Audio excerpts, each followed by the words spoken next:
Hello मेरे प्यारे बच्चों, welcome to whiteboard classes. बच्चों, आज की क्लास में हम क्लास 10th का चैप्टर नंबर 3 लेके आए हैं।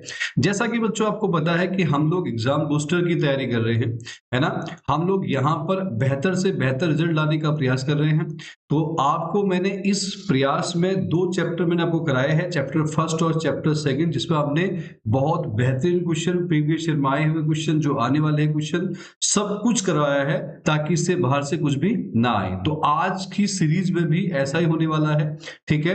तो सब बच्चे इन क्वेश्चंस को नोटबुक पर नोट करें, और जो बच्चे चैनल में नए जुड़े हैं वो चैनल को सब्सक्राइब जरूर कर लें और इन क्वेश्चनों की प्रैक्टिस करते रहिए, ठीक है। और इससे बाहर कुछ नहीं आएगा, जैसे मैंने पहले बता रखा है, अभी मैं बता रहा हूं कि बस आप इनकी प्रैक्टिस करते रहिए, ठीक। तो चलिए बच्चों, आज हम पहले इस सीरीज को चलाने से पहले इसके थोड़े इंट्रोडक्शन के बारे में बात करते हैं कि हम आज किन क्वेश्चन पे बात करेंगे। उनका बेस पहले मैं आपको बता देता हूं, ठीक है। सबसे पहली बात बच्चों, अगर हमसे पूछा जाता है लीनियर इक्वेशन के बारे में, लीनियर इक्वेशन क्या होती है, अगर हमसे पूछा जाता है तो हम कहते हैं लीनियर इक्वेशन वो है जिस इक्वेशन को हम किस फॉर्म में लिखते हैं, ax plus B Y plus C equal zero, ठीक है। किस फॉर्म में, ax plus B Y plus C equal zero के फॉर्म में लिखते हैं, जहां पर बच्चों ये भी याद रखना है a b और c जो है वो रियल नंबर्स होंगे, वास्तविक संख्या होंगे। और जो सबसे मेन बात यह है वो ध्यान देनी है कि a b not equal zero होना चाहिए। जैसे एमसीक्यू में पूछा ax plus B Y plus C equal zero है, तो उनमें से क्या कंडीशन होगी, तो आपको ये ध्यान देना है a और b नॉट इक्वल जीरो, और दूसरा तीनों रियल नंबर से बिलोंग करते हैं, ठीक है। जैसे एग्जाम्पल की हम अगर बात करें, यहां बच्चों आपको कोई इक्वेशन दे रखी है 2x plus 3y equals to 5, तो आपको इसको लिखना है ax plus B Y plus C equal zero, यानी कि जो आपका 5 है वो इधर आ जाएगा, तो क्या आएगा 2x plus 3y minus 5 equal zero. अब a अगर पूछेंगे तो a 2 है, b बच्चों 3 है, c बच्चों माइनस 5 है, ठीक है। और तीनों देखो, 2 3 और माइनस 5 किससे बिलोंग कर रहे हैं, रियल नंबर से बिलोंग करते हैं, रियल नंबर से। और इसमें a और b देखो जीरो नहीं है, 2 और 3 है, ठीक है। तो इस इक्वेशन को हम क्या बोलते हैं, लीनियर इक्वेशन कहते हैं। हिंदी में भी ये लिखा हुआ है कि जिस इक्वेशन को किस रूप में लिखते हैं, जिस समीकरण को ax plus B Y plus C equal zero, और यहाँ पर a b c वास्तविक संख्याएं है और a और b बच्चों जीरो के इक्वल नहीं होंगे। पर हम लोग क्या पढ़ने वाले हैं, हम यहाँ बात करेंगे बच्चों पेयर के ऊपर। पेयर मतलब pair of linear equation in two variable, जो कि हमारे चैप्टर का नाम है। पेयर का मतलब होता है युग्म, युग्म मतलब होता है जोड़ा। तो यहाँ पर हम दो पेयर के ऊपर बात करेंगे। जैसे पहला पेयर ये है 2x plus 3y plus 5 equal zero, और दूसरा पेयर बच्चों 3x प्लस का 2y प्लस 6 या प्लस 7 बराबर जीरो, ऐसा है। तो आपके पास दो इक्वेशन, इसको पेयर कहते हैं, और इसी को बाद में हम नाम देते हैं सिस्टम ऑफ इक्वेशन भी कहते हैं। फिलहाल तो हम इन इक्वेशन में पहले इक्वेशन को डिनोट करते हैं इससे, a1x plus b1y plus c1 equal zero. अगर मैं आपसे पूछूं a1 बताओ तो 2 होगा, b1 बताओ तो 3 होगा, c1 बताओ तो बच्चों 5 होगा, ठीक है। और दूसरी इक्वेशन को किससे रिप्रेजेंट करते हैं, a2x plus b2y plus c2 equal zero. अब हम यहाँ पढ़ने क्या वाले, पहले बच्चों हम इस बात को पढ़ेंगे कि जो पेयर आपके पास दे रखा है उस पेयर के सॉल्यूशन होंगे कि नहीं होंगे। अगर हम उसका ग्राफ बनाएंगे तो ग्राफ किस प्रकार का बनेगा, लाइन यानी दो लाइनें आपस में इंटरसेक्ट करेंगी कि नहीं करेंगी, या फिर सभी पॉइंट एक ही लाइन पे आएंगे, इसकी बात करेंगे। तीसरा, अगर सॉल्यूशन है तो उसके लिए एक शब्द इस्तेमाल करते हैं कंसिस्टेंट। कंसिस्टेंट मतलब होता है जिसको हिंदी में कहते हैं संगत। इसका मतलब होता है जब सॉल्यूशन एग्जिस्ट करते हैं, यानी कि जब सॉल्यूशन या हल पाए जाते हैं, उसको बोलते हैं कंसिस्टेंट यानी कि संगत। इसके अनुरूप हम कोई काम कर रहे हैं। दूसरा बच्चों आता है अगर सॉल्यूशन डज नॉट एग्जिस्ट, तब उसको बोलते हैं इनकंसिस्टेंट। इस केस में अगर सॉल्यूशन एग्जिस्ट नहीं करते, if solutions does not exist then the equation या the system is said to be inconsistent, तब इस केस को क्या बोला जाएगा, इनकंसिस्टेंट कहा जाएगा, यानी कि असंगत कहा जाएगा इसको हिंदी में, ठीक है। तो अब हमको कैसे चलेगा पता कि इक्वेशन को देखकर, यानी पेयर को देखा आपने और बता दिया कि कंसिस्टेंट है कि इनकंसिस्टेंट है, कैसे पता करेंगे। तो उसके लिए बच्चों हम क्या करते हैं, एक टेबल में आपको बताता हूं। इस टेबल में हम क्या करते हैं, इन सब का रेशियो निकालते हैं। किसका रेशियो निकालते हैं, A1/A2 का रेशियो निकालते हैं, B1/B2 का रेशियो निकालते हैं, और बच्चों C1/C2 का रेशियो निकालते हैं। जब आप इन तीनों का रेशियो निकालोगे तो आपको इन तीनों में से 3 कंडीशन फॉलो होते हुए यहां पर दिखेगी। अगर पहली कंडीशन आपको दिखी A1/A2 नॉट इक्वल B1/B2, तब आपको अगर ग्राफ के लिए बोला जाएगा कि ग्राफ में इन दो लाइन कैसी बिहेव करेंगी, तो आप बोलोगे इंटरसेक्टिंग लाइन जैसी बिहेव करेगी, यानी कि दोनों लाइनें एक दूसरे को किसी एक पॉइंट पर काटेंगी। और जब दोनों लाइनें एक दूसरे को एक पॉइंट पर काटेंगे तो उसको बोलेंगे यूनिक सोल्यूशन या ओनली वन सोल्यूशन, यानी केवल एक हल। इसको हिंदी में अद्वितीय हल कहते हैं या फिर केवल एक हल कहते हैं। समाधान लिखा है हल, यानी कि। दूसरा, इंटरसेक्टिंग लाइन को बच्चों क्या बोलते हैं हिंदी में, प्रतिच्छेदी रेखाएं कहते हैं। ये ध्यान देना, इंटरसेक्टिंग लाइंस। और अगर सॉल्यूशन है, देखो एक सॉल्यूशन है और मैंने बताया जब सॉल्यूशन होता है तो उसको कंसिस्टेंट यानी कि संगत कहते हैं। ये याद रखना है। आज के जो एमसीक्यू, सबसे ज्यादा जो एमसीक्यू पूछे गए वो इन्हीं पर ही पूछे गए हैं। तो अभी जो मैं आपको एमसीक्यू कराऊंगा वो इन्हीं पर ही बेस्ड होंगे, तो इसको आप बिल्कुल दिमाग में फिट कर लो।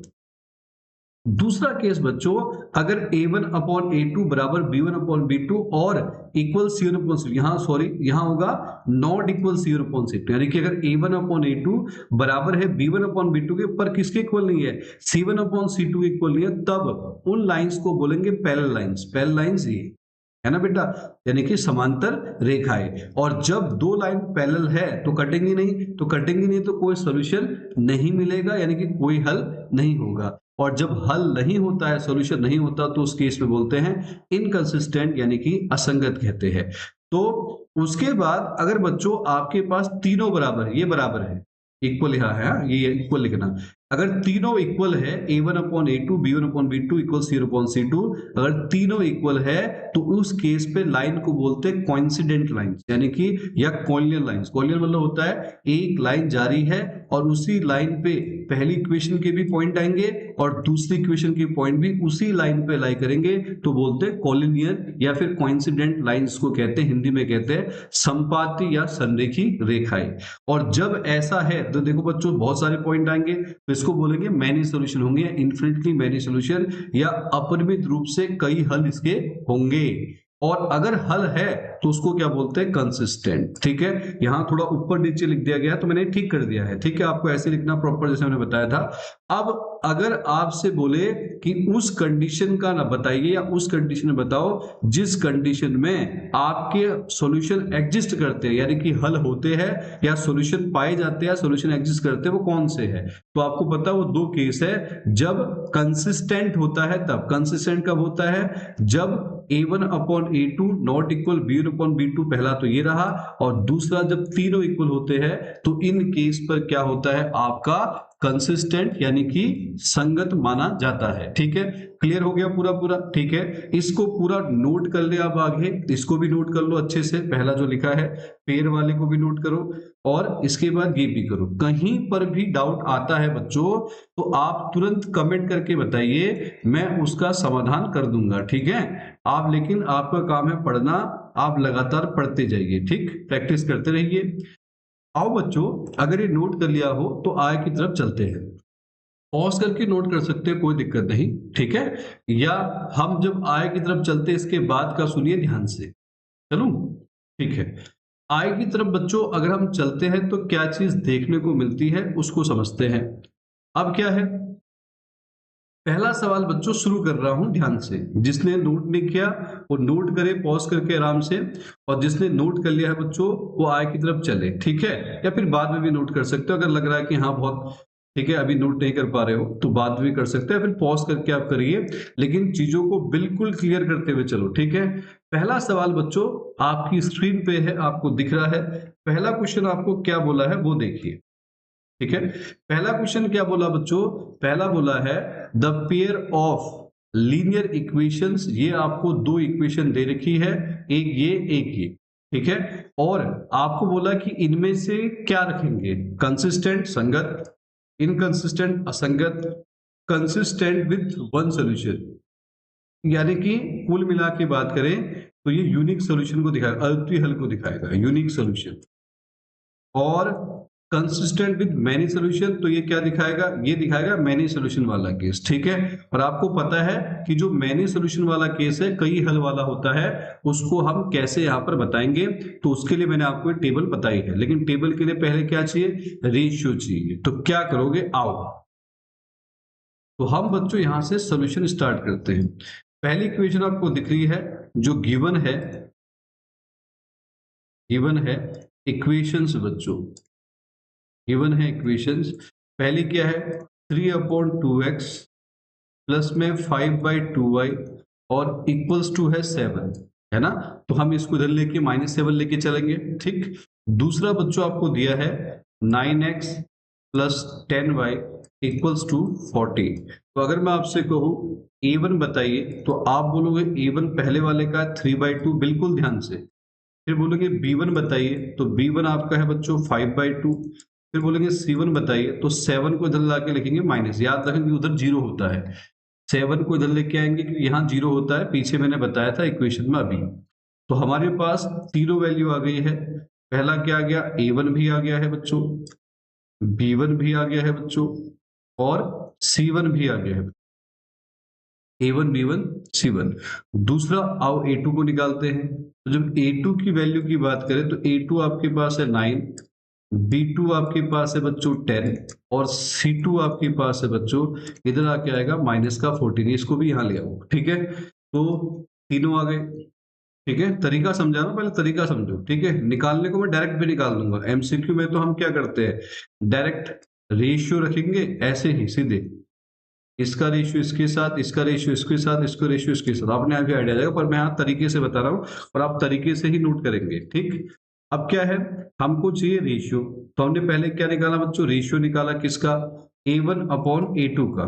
पहला रेशियो लिया a1/a2 का। तो a1 कितना है 3/2, और a2 कितना है बच्चों आपके पास, a2 है 9, तो यहाँ रहेगा अपॉन में 9, ठीक है। तो इसके नीचे 1 गया ऊपर, 9 है इसके साथ, तो 3 जो ऊपर गया मल्टीप्लाई में, 3 1 जा 3, 9 2 जा कितना आएगा बच्चों 18, और हमने सोल्व किया, 3 1 जा 3, 3 6 जा 18। दूसरा बच्चों हमने लिया b1/b2। तो b1 कितना है, b1 है 5/2, b1 क्या है 5/2, और b2 क्या है, b2 आपके पास है बच्चों यहाँ पे कितना है 10। तो b2 आपके पास है 10, 5/2, और b2 आपके पास है बच्चों 10। तो क्या होगा, अगर हम इसको देखें तो ये गया, सॉरी इसके जो 1 आएगा, 1 गया ऊपर और 10 आया इधर। तो 1 गया 5 के साथ, 5 1 जा 5, और 2 गया 10 के साथ 20, 5 1 जा 5, 5 4 जा 20, तो आया 1/4। तीसरा बच्चों आता है c1/c2। ऐसे तीसरे की जरूरत है नहीं, यहाँ दिख गया साफ साफ कि a1/a2 नॉट इक्वल है किसके बच्चों, b1/b2 के। तीसरा केस क्या है, तीसरा है c1/c2, c1 है -7 और c2 है -14, माइनस से माइनस कैंसिल, तो आया 1/2। तो आपको क्या दिख रहा है, आपको दिख रहा है a1/a2 नॉट इक्वल है b1/b2, नॉट इक्वल b1/b2। अब आप बोलोगे सर एमसीक्यू में कैसे करें, पहले तो पूरा नोट करना तरीका है पूरा, ठीक है। तो जब ये केस होता तो हमें क्या चीज दिखती है, आओ समझाते हैं। जब a1/a2 नॉट इक्वल b1/b2 है, तो क्या दिखता है, पहला इंटरसेक्टिंग लाइन है, और यूनिक सोल्यूशन मतलब केवल एक सोल्यूशन और कंसिस्टेंट है। तो उसने ऑप्शन में क्या दे रखा, देखो उसने बोला है कंसिस्टेंट विद वन सोल्यूशन, ठीक है। तो हमारा आंसर यही आएगा, कंसिस्टेंट है और एक यूनिक सोल्यूशन है, तो यही हमारा आंसर होगा, ठीक है। अब डायरेक्ट कैसे करना है एमसीक्यू के हिसाब से, तो इसके अपॉन में ही रखना है, 3/2 अपॉन में ही जैसे रखा ना, 3/2 अपॉन में 9 ऐसे रखा, तो 9 2 जा गया 18 हो गया, तो आया 1/6 अपने आप फटाफट। और 5/2 से गया तो 5/20 आ गया, तो 1/4 आ गया, तो नॉट इक्वल डायरेक्ट देना है, डायरेक्ट, ठीक है। हाँ है ना, डायरेक्ट इसके अपॉन में ये है ना। और ये मैंने लेकिन पूरा तरीके से आपको बताया कि तरीके से हम क्या कर सकते हैं। अगला क्वेश्चन बच्चों आपकी स्क्रीन पे क्वेश्चन नंबर 2 ये रहा, क्या कहता है, if a pair of linear equations is consistent. अब आपके दिमाग में आना है कि लीनियर पेयर का जो इक्वेशन है वो कंसिस्टेंट यानी संगत कब होता है, दो केस में। जब एक तो कोइंसिडेंट लाइन होती है, दूसरा जब क्या है आपके पास इंटरसेक्टिंग लाइन है, यानी प्रतिसीधी रेखाएं और संपाती रेखाएं। या फिर सॉल्यूशन की बात करें तो कब, जब एक तो केवल एक सॉल्यूशन होता है, जब बहुत सारे होते हैं, है ना, जब सॉल्यूशन है तो कंसिडेंट होता है। और then the line represented by them, तो लाइन क्या रिप्रेजेंट करती है, तो मैंने बताया ना दो चीजें होती है लाइन में, एक तो इंटरसेक्टिंग होती है और कोइंसिडेंट होती है। तो ये रहा इंटरसेक्टिंग यानी प्रतिच्छेदी रेखाएं और संपाती रेखाएं। यहां लिखना हिंदी वाले जो है, प्रतिच्छेदी रेखाएं और संपाती रेखाओं के केस में ये कंसिस्टेंट होता है। ठीक है, यहां भी होता है, पर दो केस जब दे रखे आंसर में तो हम बोलेंगे ऐसा कि हम तो दोनों लेके चलेंगे ना बेटा। ठीक है, और इस पे भी होता है, पर यहाँ दोनों ऑप्शन दे रखे, इस पे नहीं होता। पर यहाँ दोनों ऑप्शन है तो हम दोनों लिखेंगे कि इंटरसेक्टिंग में भी होता है और कोइंसिडेंट में भी होता है। ठीक है, चीजों को बिल्कुल ध्यान में रखना। आओ आगे तरफ चले। अगला क्वेश्चन थर्ड वाला देखो, ये पेपर में आया हुआ है ना, दिख रहा है, 2023 में पूछा गया है सीबीएसई में। तो बच्चों हमें क्या है, यहाँ पे दो चीजें फिर हमारे पास है। पहला है ax प्लस बी वाई बराबर सी, और दूसरी इक्वेशन आपको दे रखी है lx plus M Y equals to N. क्या बोला है कि सॉल्यूशन के पास यूनिक सॉल्यूशन है, तो सिस्टम के पास क्या है, सिस्टम है, या इक्वेशन है जो लिख सकते हो, सिस्टम है यूनिक सॉल्यूशन, केवल एक हल है, यूनिक सॉल्यूशन। तो यूनिक सॉल्यूशन है तो उस केस पे क्या होता है बच्चों, a1 upon a2 not equal b1 upon b2। a1 क्या आएगा, a अपॉन में l नॉट इक्वल आएगा b अपॉन में m। तो क्रॉस कर दो, am इधर लेते हैं, am नॉट इक्वल आएगा बच्चों bl। तो am नॉट इक्वल आएगा किसके, bl के। तो पहला ऑप्शन हमारा बच्चों करेक्ट होगा, ये ध्यान देना, am नॉट इक्वल bl। बहुत सिंपल है, बहुत ज्यादा। ठीक है, क्योंकि जो बेसिक स्टैंडर्ड की बात है, मैं दोनों प्रकार के क्वेश्चन करा रहा हूं, आप आराम से करते हुए चलिए। अगला आपके पास दे रखा है यहाँ पे, द वैल्यू ऑफ के for which the system of equations. यहाँ फिर दे रखे दो है, पहला है फर्स्ट वाला। ठीक है, यहाँ देखो पहला क्या बच्चों, K X plus 4y equals to है k माइनस 4, ये रहा।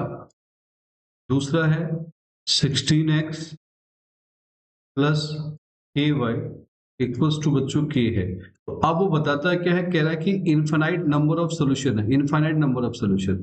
अगर इनफाइनाइट नंबर ऑफ सॉल्यूशन तो यहां लिखेंगे इक्वेशंस हैज क्या है बच्चों, इनफाइनाइट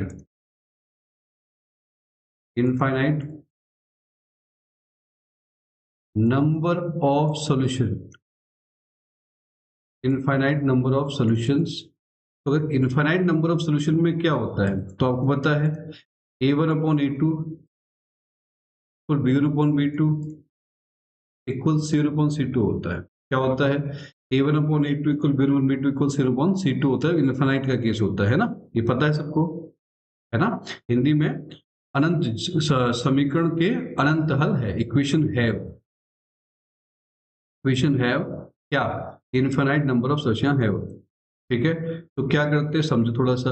a1 क्या बच्चों k है, a2 क्या बच्चों 16 है, a1 k a2 a, और b1 क्या बच्चों 4 है, और ये आपका k है। ठीक है, यहाँ पे c1 बताइए k माइनस 4 अपॉन में आपका k रहा। अब यहाँ पर हम जब सॉल्व करते हैं तो किसी भी सब इक्वल है, कोई दो उठा लो। तो हमने पहले दो उठाए, k अपॉन 16 इक्वल्स टू आपका है 4 अपॉन k, ये उठाया। ठीक है, क्या उठाया, k upon 16 equals to 4 upon k, और मल्टीप्लाई किया k को k के साथ तो k स्क्वायर, और 16 को किया 4 के साथ 64। तो यहाँ आया k स्क्वायर हटाएंगे तो रूट आ जाएगा 64, प्लस माइनस लग जाएगा और k आएगा प्लस माइनस 8।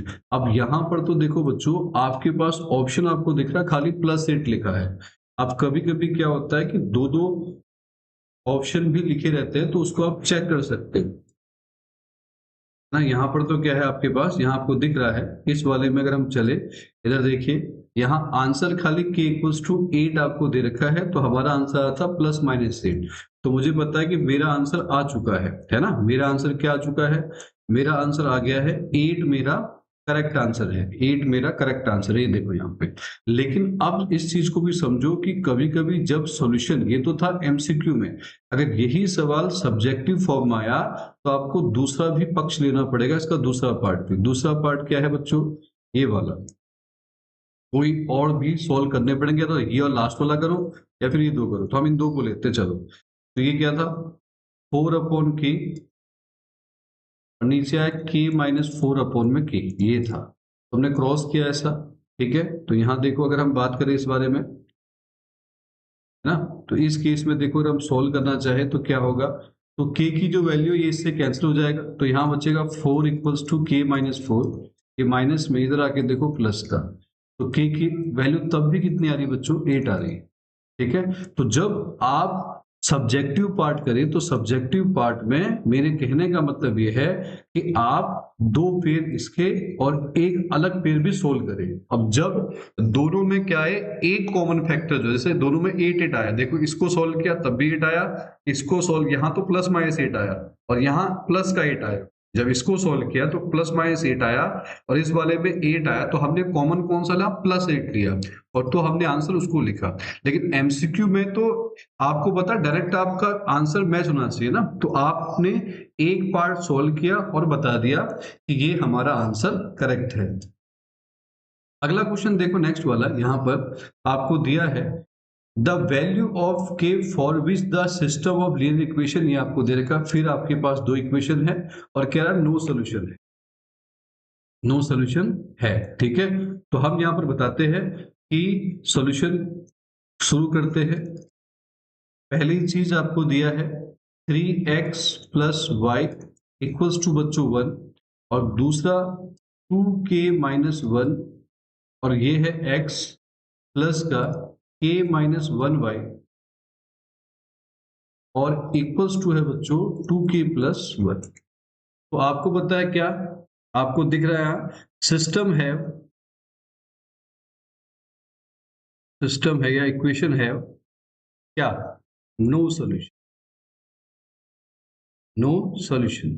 अगर नो सॉल्यूशन है तो इसका मतलब क्या केस फॉलो होता है, a1/a2 equals to b1/b2 but not equal c1/c2, ये होता है नो सॉल्यूशन में, इक्वल है यहाँ पे। तो हमने a1 बताया, a1 है 3, a2 बताया 2k-1 इक्वल, b1 बोलो, y क्या है, कुछ नहीं तो 1 होगा, 1/k-1 नॉट इक्वल, आपको दिया है 1/2k+1, ठीक है। अब यहां पर पूछा कि k किसके बराबर है, तो हम बराबर वाला हिस्सा लेंगे, तो हमने इक्वल वाला पार्ट लिया। इक्वल वाला क्या था, 3/2k-1 equals to 1/k-1, multiply कर दिया क्रॉस, तो यहां पर क्या हुआ, इसको इससे क्या तो है 3k-3, 3 को k से क्या 3k-3 इक्वल में 2 को किया 2k-1, ये रहा, दिख रहा पीछे, दिख रहा ना, ठीक है। अब यहां पर क्या किया बच्चों, हमने इस 2k को इधर लेके आए, तो है 3k-2k, और ये माइनस का 3 है, इधर आके +3 हो गया, 2k में से 3k में से 2 गया तो k बचा, 3 में से 1 गया 2 आया, तो आंसर मेरा क्या आ गया, k बराबर 2। देखो यहाँ खाली बताना था, एमसीक्यू वाला सवाल है तो डायरेक्ट मैंने कर दिया। और जब बोले किसके इक्वल नहीं है, किसके, यानी k की वैल्यू क्या नहीं होनी चाहिए, तो इन दोनों को उठा लेना, k की वैल्यू क्या नहीं होनी चाहिए, तो इन दोनों को उठा के k नॉट इक्वल जो भी आएगा वो हमारा आंसर हो जाएगा। पर यहाँ एमसीक्यू में ऐसा कुछ नहीं पूछा है, ठीक है, जब पूछेगा तो बता रहा हूँ, और पूछा किसके इक्वल नहीं है। अगला सवाल बच्चों ध्यान देना, नेक्स्ट वाला क्वेश्चन आपको दिया है, जरा पॉज करके सॉल्व करके बताइए। पूछा है for what value p if the lines represented by the equation, दो इक्वेशन दे रखे हैं पैरेलल लाइंस से, तो बताना है कि इसमें से p की वैल्यू क्या हो सकती है, 8 होगी, 10 होगी, या केवल 15 होगी, या फिर 10 के अलावा सब कुछ होगी। तो क्या है, करो, पॉज करे करो बिल्कुल एकदम ईमानदारी से, ठीक है। हम सॉल्यूशन की बात कर रहे हैं। सॉल्यूशन में हमारे पास इक्वेशन दो दे रखी है, एक तो दिया है 3x minus Y minus 5 equal 0, दूसरा बच्चों 6x minus 2y minus P बराबर 0। अब क्या कह रहा है कि जो लाइंस है वो पैरेलल है, तो हमें पता है लाइंस ऐसे लिख देते हैं, two lines are parallel, two lines are parallel. अब जब दो लाइन पैरेलल है तो a1 upon a2 equal b1 upon b2 not equal होगा बच्चों किसके, c1 अपॉन c2 के। अब ये दो यहाँ देखो 3 अपॉन में 6 माइनस का 1 माइनस का 2 नॉट इक्वल, देखो c1 क्या है माइनस का p 5 और माइनस का p। अब यहाँ देखो ये तो कैंसिल हो गया तो बराबर है ना, यहाँ पे इधर समझते हैं, तो यहाँ क्या माइनस से माइनस कैंसिल। अब p की वैल्यू इधर है तो हम देखो 1/2 इक्वल है, किसी को भी इक्वेट कर दो 1/2 नॉट इक्वल होगा 5/p, ऐसा ही होगा। 1/2 इक्वल है, किसी को भी रख दो इसके साथ, तो क्रॉस किया तो p यहाँ आ गया और नॉट इक्वल हुआ 5 दूनी कितना 10, तो p नॉट इक्वल 10 आया। तो इसका मतलब p 10 को छोड़कर सभी वैल्यूज के लिए पैरेलल होगी, बस p नॉट इक्वल 10 होगा। तो इसका मतलब कौन कह रहा है, all values of p except किसको छोड़कर, 10 को छोड़कर। तो ये हमारा ऑप्शन नंबर डी आएगा। ठीक है, आया समझ में क्या बताया। ठीक है, कि किसके लिए बोला है, तो आपको पता नॉट इक्वल के साथ p है तो हमें p निकाला तो कंपेयर करना पड़ेगा इसी को, ये दोनों के बराबर कोई भी एक उठा लो, तो हमने 1/2 उठाया और यहाँ आया बच्चों 5/p और हमने सोल्व किया तो p नॉट इक्वल 10 आया। अगला क्वेश्चन आपकी स्क्रीन पे ये रहा। अगला क्वेश्चन क्या है बच्चों, आपको बोला है the value of m and n show that the pair of linear equation, pair दिया है और कह रहा है क्या, has infinite number of solution. तब आपको बताना है कि m और n की वैल्यू क्या होगी। ठीक है, आओ समझते हैं।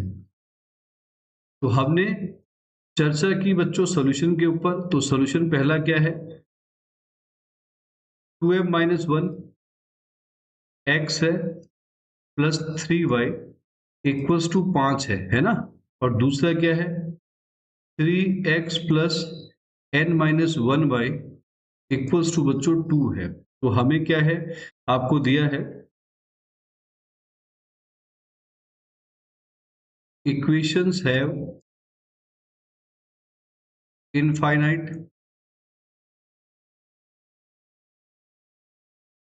Number of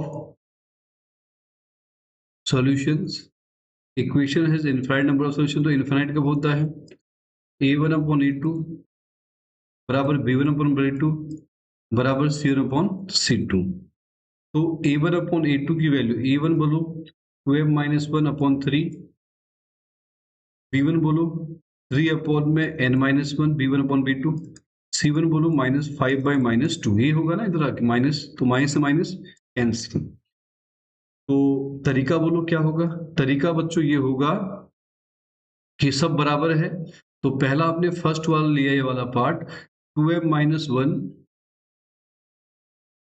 upon 3 equals to 3 upon में, या फिर सीधे इसके साथ करते हैं इस वाले को 5/2 के साथ डायरेक्ट, तो यहाँ रखेंगे 5/2, इससे मेरा क्या निकल जाएगा, m आ जाएगा। तो मल्टीप्लाई करो, 2 को किया 2m से 4m, 2 को किया -1 से -2, 3 को किया 5 से 15, तो है 4m माइनस में है इधर आके प्लस का,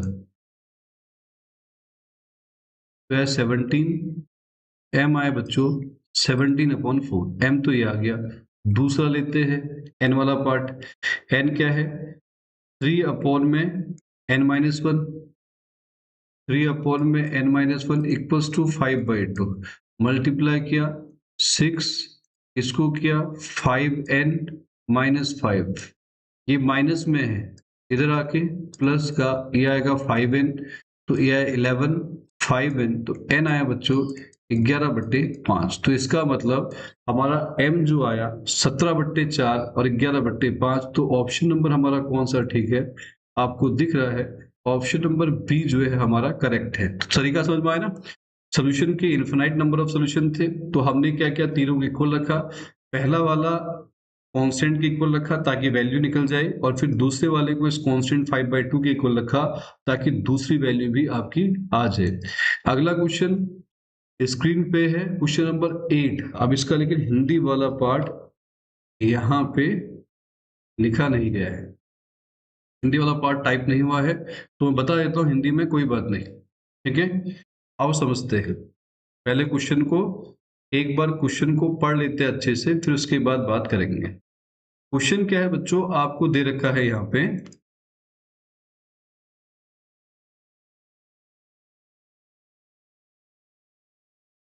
ठीक है। क्वेश्चन क्या है बच्चों, क्वेश्चन को देखिए, समझिए क्वेश्चन को। क्वेश्चन आपको दे रखा है क्या कि the sum of digit of two digit number is 9, यानी कि दो अंकों की संख्या जो है, दो अंकों का योग जो है वो 9 है, ठीक है। और if 27 is added to it, यानी कि अगर इसमें इस संख्या में 27 जोड़ दे तो डिजिट रिवर्स हो जाते हैं, यानी जो अंक है वो पलट जाते हैं। जैसे अंक यानी क्या, अगर अंक पहले क्या था, मान लो सपोज करो 52 था या 25 था, तो अगर 27 ऐड करने पे क्या हो जाता है 52, यानी कि देखो जो यूनिट की जगह था वो 10 की जगह आ जाएगा, और जो 10 की जगह है वो यूनिट की जगह, यानी अंक बदलने मतलब ये है। इसका कॉन्सेप्ट जब वैसे आएगा तो वो मैं पूरा पढ़ाऊंगा अभी बाद में, लेकिन अभी मैं एमसीक्यू के तरीके से समझा रहा हूं, अगर एमसीक्यू में आए तो कैसे खत्म करना है, ठीक है। सवाल देखते हैं कैसे सोल्व होगा। पहले तो ये देखना है कि जो चार ऑप्शन दे रखे उनमें किसका सम 9 है, तो 9 सम वाला कौन है, 2 और 5 7, ये तो होगा ही नहीं, इसको काट दो। 7 2 9, 6 3 9, 3 6 9, यानी सबको जोड़ने पर 9 आ रहा है ना डिजिट को।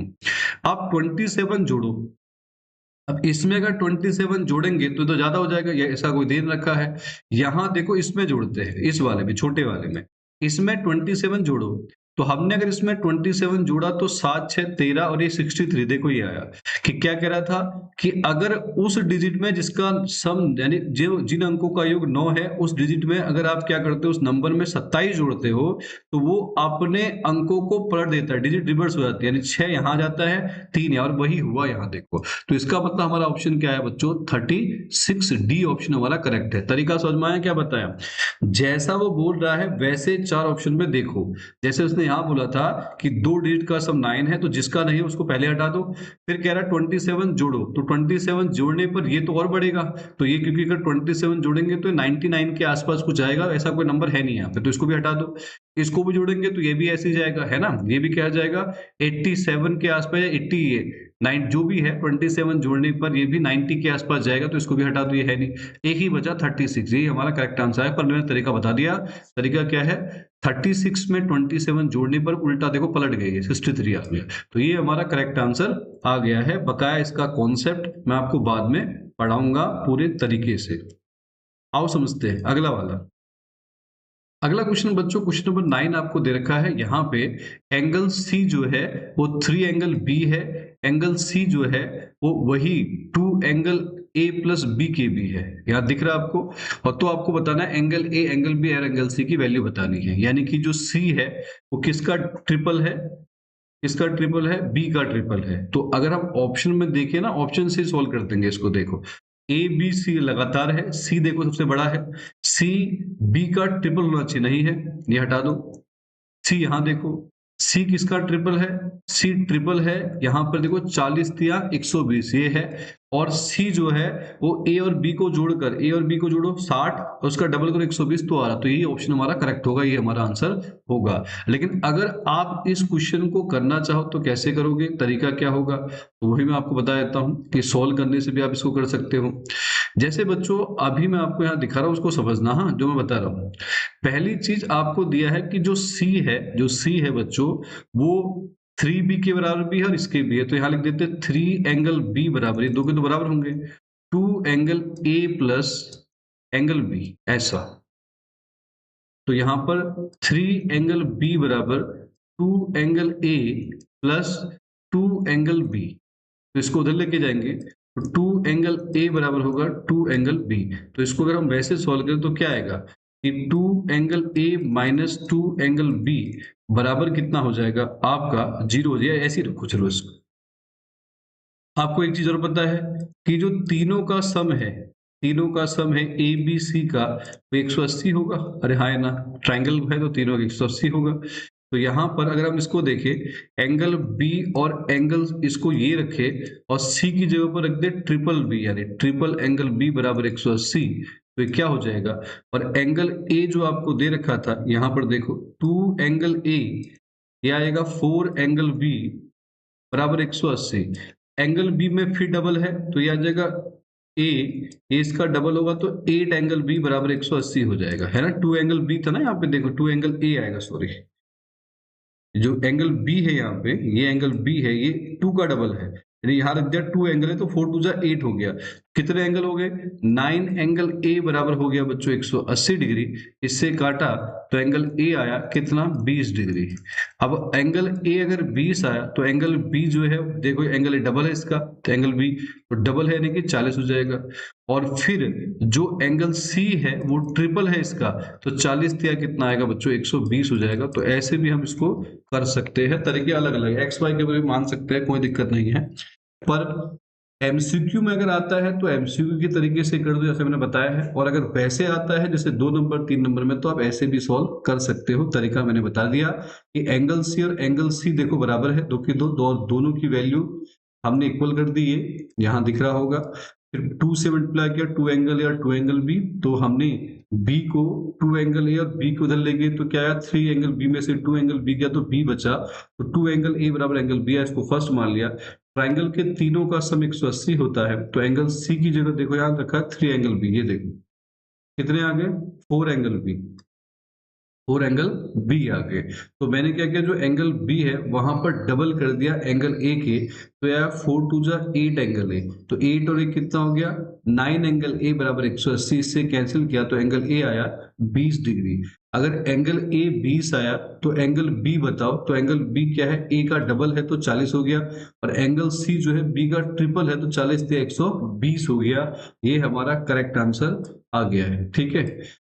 आओ अगले क्वेश्चन की तरफ चलते हैं। क्वेश्चन आज का आखिरी क्वेश्चन है एमसीक्यू में, ठीक है। इसके बाद हम जो पार्ट 2 लेके आएंगे उसमें हम सब्जेक्टिव की बात करेंगे बालकों, ठीक है। आओ समझते हैं। इफ x बराबर 3m-1, y बराबर 4 इसके सोल्यूशन है, तो आपको m बताना क्या है। बड़ा सिंपल,